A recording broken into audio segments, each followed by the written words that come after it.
चलो अब हम चैप्टर को शुरू करते हैं। पहले पार्ट में हमने इतना सारा पढ़ लिया था कि आपके जो होते हैं फ्लावर होते हैं, जो चैप्टर 5 का है, ठीक है। उस वाले में हमने सबसे पहले रूट पढ़ा था कि रूट आपके कैसे होते हैं, प्राइमरी रूट होते, सेकेंडरी रूट होते, टर्शरी रूट होते हैं। उसके बाद हमने पढ़ा था प्लांट्स ऑफ फ्लावरिंग प्लांट के बारे में कि जो आपके प्लांट पे फ्लावर कैसे आते हैं, फ्रूट कैसे आते हैं, उसमें apical, bud, terminal, axis, root system, इन सब के आपके डिफरेंट टाइप के रूट थे बेसिकली, ठीक है। थर्ड आपने पढ़ा था रीजन ऑफ रूट कि आपके जो रूट होते हैं किस टाइप के हैं। आपने एग्जांपल में बनियान ट्री देखा था, क्योंकि जो आपके बनियान ट्री होते हैं, ठीक है, उसमें आपने ये जड़ें देखी ऊपर की तरफ भी होते हैं। फिर आपने पढ़ा था स्टेम के बारे में। आपके बहुत सारे ऐसे स्टेम हैं जिसको आप खा भी सकते हो। आपने नोड, इंटर नोड देखा, टर्मिनल, एक्सुअली देखा, मॉडिफिकेशन ऑफ स्टेम देखा था। नेक्स्ट आप देखा था कि लीफ के बारे में पढ़ा था, वेनेशन पढ़ा था, टाइप ऑफ लीफ पढ़ा था, फाइलोटैक्सी पढ़ा था, मॉडिफिकेशन ऑफ लीफ। अब नेक्स्ट आप पढ़ोगे इसके आगे जो है आपका द इन्फ्लोरेसेंस, ठीक है। इस वाले में आप क्या पढ़ोगे, तो बेसिकली यहाँ पे क्या है,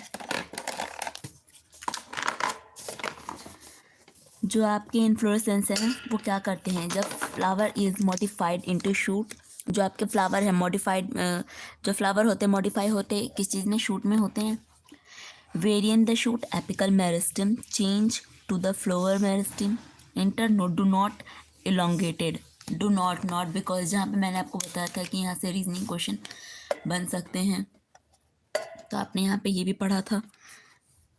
वो क्या करते हैं, चेंज नहीं करते हैं। Axes get the condense the apex produce a different kind of floral appendages laterally at the successive node instead of leaf. When a shoot tip transform into a flower it is always solitary. जब ये flower में क्या करते हैं, transform हो जाते हैं, तो ये हमेशा कैसे होते हैं, सोलेटरी होते हैं, ठीक है। द अरेंजमेंट फ्लावर का अरेंजमेंट देखते हो तो कैसे होते हैं, फ्लोरल एक्सिस पे होते हैं, ओके। उसको आप as a inflorescence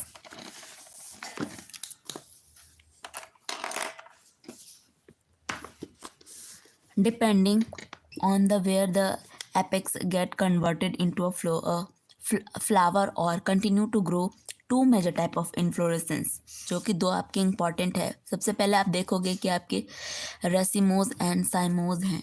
in racemose type of inflorescence the main axis continue करते हैं और ग्रो करते हैं। Flower of born literally in a acropetal succession. In cycomous type of inflorescence, the main axis terminate in a flower, hence limited in the region. The flower are born in a basipetal order. तो जो आपके flower होते हैं basipetal order में क्या होते हैं, बढ़ते रहते हैं। फ्लावर से हम थर्ड वीडियो में पढ़ेंगे, क्योंकि अभी इसकी क्वालिटी बिल्कुल भी सही नहीं आ रही मुझे जहाँ तक दिख रहा, और हल्का हल्का ऐसा लग रहा है कि वीडियो 2 सेकेंड पीछे चल रही लैग होकर। तो मैं थोड़ी देर में आपको ये वाला अपलोड कर दूंगी, तब तक आप रीड करके रखना, ठीक है।